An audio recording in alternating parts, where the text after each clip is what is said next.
இன்று நாம் பார்க்கும் கோபி பாலைவனம் என்பது காற்றால் அடித்து செல்லப்படும் மணல், வெறிச்சோடிய சமவெளிகள், கடுமையான வெப்பநிலை மாற்றங்கள் மற்றும் மனிதர்கள் அரிதாக வாழும் ஒரு பரந்த நிலப்பரப்பு. ஆனால் கோடிக்கணக்கான ஆண்டுகளுக்கு முன்பு இந்த இடம் முற்றிலும் வேறுபட்ட உலகமாக இருந்தது. இன்று மணலும் பாறைகளும் மட்டுமே காணப்படும் இந்த பகுதியில் ஒரு காலத்தில் ஆறுகள் ஓடின, ஏரிகள் இருந்தன, செடிகள் வளர்ந்தன.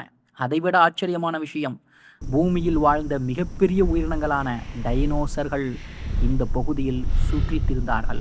அதனால்தான் கோபி பாலைவனம் இன்று டைனோசர்களின் கல்லறை என்றும் அழைக்கப்படுகிறது.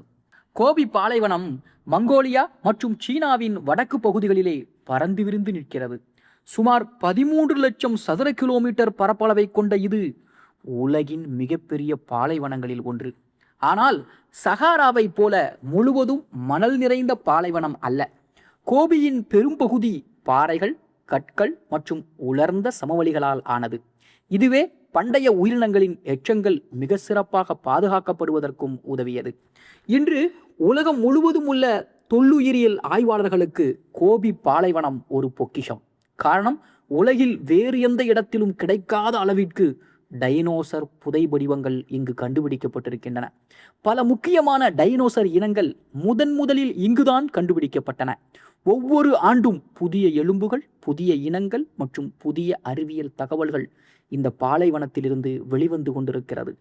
1920களில் அமெரிக்க ஆய்வாளர் ராய் சாப்மன் ஆண்ட்ரூஸ் தலைமையிலான குழு கோபி பாலைவனத்தில் ஒரு வரலாற்று சிறப்புமிக்க ஆய்வை நடத்தியது.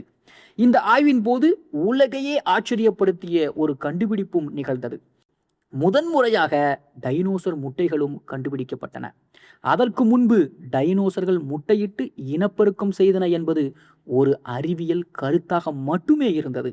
ஆனால் கோபி பாலைவனத்தில் கிடைத்த அந்த முட்டைகள் அதற்கான நேரடி ஆதாரமாகவும் அமைந்தன.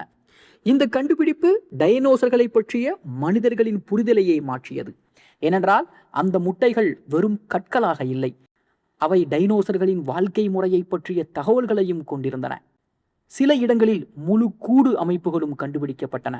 இதனால் சில டைனோசர்கள் தங்கள் முட்டைகளை பாதுகாத்து வளர்த்திருக்கலாம் என்று விஞ்ஞானிகள் கருத துவங்கினார்கள். கோபி பாலைவனத்தின் மிக புகழ்பெற்ற டைனோசர்களில் ஒன்று வெலோசிராப்டர். திரைப்படங்களில் பெரும்பாலும் பெரிய மற்றும் பயங்கரமான வேட்டையாடியாக காட்டப்படும் இந்த உயிரினம் உண்மையில் அதைவிட சிறியதாகவே இருந்தது.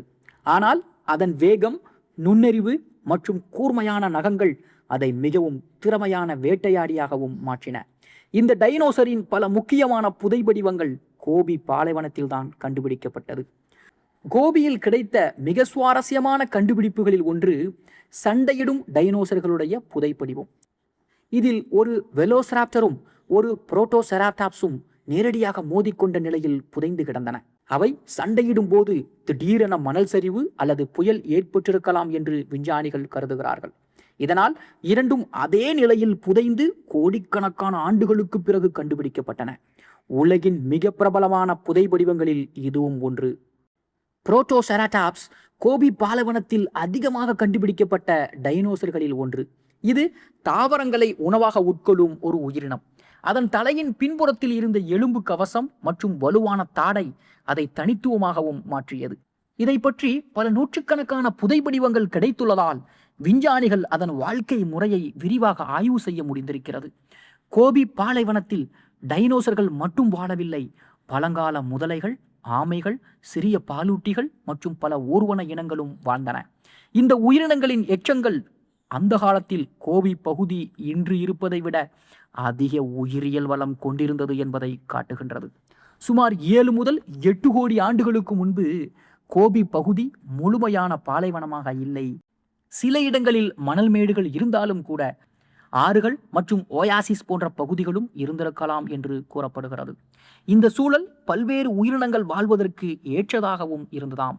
பின்பு காலநிலை மாற்றங்கள் காரணமாக அந்த பகுதி மெதுவாக உலர்ந்து பாலைவனமாக மாறியிருக்கிறது. கோபி பாலைவனம் விஞ்ஞானிகளுக்கு இன்னொரு முக்கியமான தகவல்களையும் வழங்குகிறது. டைனோசர்கள் எவ்வாறு அழிந்தன என்பதற்கான சில தடயங்களும் இங்கு கிடைக்கின்றன. பூமியின் காலநிலை மாற்றங்கள், உணவுச் சங்கிலி மாற்றங்கள் மற்றும் சுற்றுச்சூழல் அழுத்தங்கள் ஆகியவை டைனோசர்களின் வாழ்க்கையை எவ்வாறு பாதித்தன என்பதை இந்த புதை வடிவங்கள் மூலம் அறிய முடிகிறது. இன்றும் கோபி பாலைவனத்தில் புதிய கண்டுபிடிப்புகள் தொடர்ந்து நடைபெற்று வருகின்றன. சில நேரங்களில் ஒரு காற்று புயல் கூட புதிய புதை வடிவங்களை வெளிப்படுத்துகிறது. பல ஆய்வாளர்கள் இன்னும் கண்டுபிடிக்கப்படாத டைனோசர் இனங்கள் கோபியின் அடியில் புதைந்து கிடக்கலாம் என்று நம்புகிறார்கள்.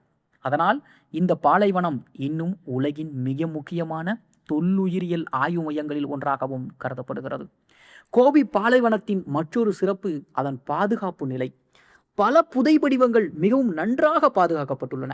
சில இடங்களில் எலும்புகள் மட்டுமல்ல, முட்டைகள், கூடு அமைப்புகள் மற்றும் தோலின் தடயங்கள் கூட கண்டுபிடிக்கப்பட்டிருக்கிறது. இது விஞ்ஞானிகளுக்கு டைனோசர்களின் வாழ்க்கையை மிகவும் துல்லியமாக மீண்டும் உருவாக்குவதற்கும் உதவுகிறது. அதே போல இந்த பாலைவனத்தில் கண்டுபிடிக்கப்பட்ட சில சிறிய டைனோசர்கள் பறவைகளின் முன்னோர்களாக இருக்கலாம் என்று ஆய்வுகள் கூறுகின்றன. இதனால் நவீன பறவைகள் எவ்வாறு பரிணாம வளர்ச்சி அடைந்தன என்பதை புரிந்து கொள்ளவும் கோபி பாலைவனம் முக்கிய பங்கு வகிக்கிறது. கோபி பாலைவனத்தை பற்றிய மிகவும் ஆச்சரியமான உண்மை என்னவென்றால், இன்று உயிரற்றதாக தோன்றும் இந்த நிலப்பரப்பு ஒரு காலத்தில் உயிர்கள் நிரம்பிய உலகமாக இருந்ததுதான். இன்று நாம் நடக்கும் மணலின் கீழ் கோடிக்கணக்கான ஆண்டுகளுக்கு முன்பு வாழ்ந்த உயிரினங்களின் கதைகள் புதைந்து கிடக்கின்றன.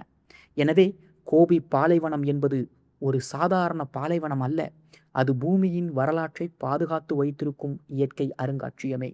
டைனோசர்களின் பிறப்பு, வளர்ச்சி, வேட்டை, இனப்பெருக்கம் மற்றும் அழிவு ஆகியவற்றின் தடயங்கள் பதிந்திருக்கும் காலப்பெட்டகமாகவும் அது இருக்கிறது.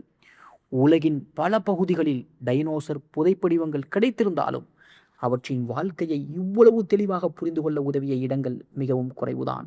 அதனால்தான் கோபி பாலைவனம் இன்று டைனோசர்களின் கல்லறை என்றும் அழைக்கப்படுகிறது. ஆனால் அது ஒரு கல்லறை மட்டுமல்ல, பூமியின் தொலைந்து போன உலகங்களை மீண்டும் உயிர்ப்பிக்கும் அறிவியல் பொக்கிஷம். ஒவ்வொரு புதை வடிவமும், ஒவ்வொரு முட்டையும், ஒவ்வொரு எலும்பும் கோடிக்கணக்கான ஆண்டுகளுக்கு முன்பு இருந்த ஒரு மறைந்த உலகத்தின் கதையை இன்னும் சொல்லிக் கொண்டிருக்கிறது என்பதும் முக்கியத்துவம் வாய்ந்தது.